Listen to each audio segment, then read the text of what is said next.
चुप रहिए। हम साथ में हैं ना आप नहीं, आप गाएंगे। एक सेकंड,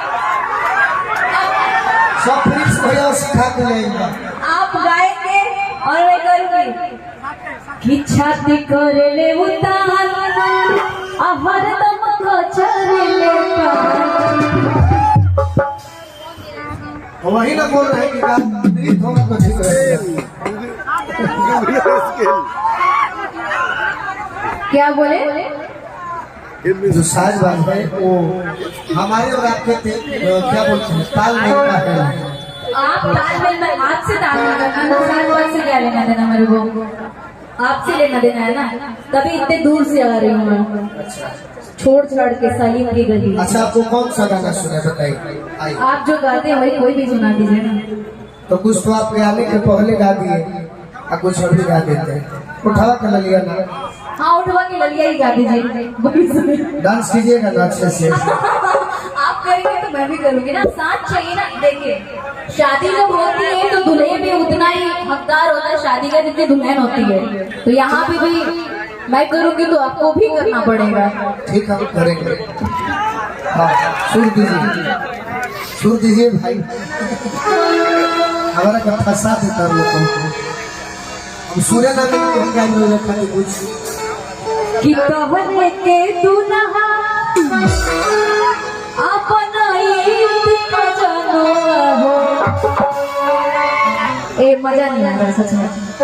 आप ए भाई सुर लगाओ। चाचा जी कहाँ है भाई? हो ठीक है।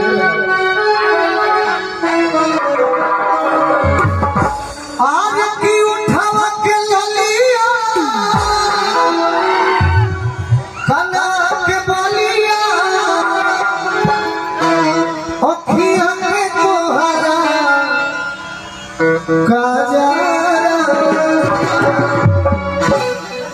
ए हो धाना पागल बना ले नक के नथुनिया सीनवा के तारा ए हो धाना पागल बना ले नक के नथुनिया सीनवा के तारा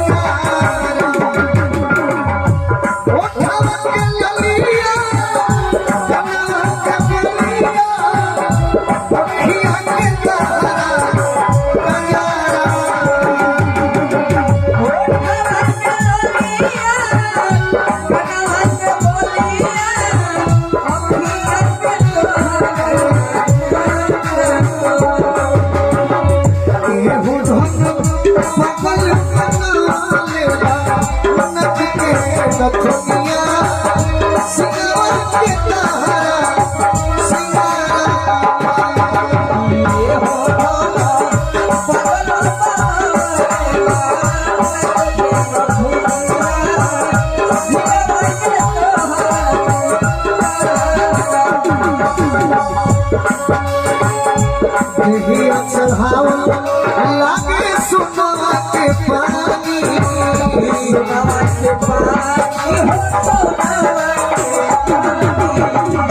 हीरा मोती खानी निखरल जानी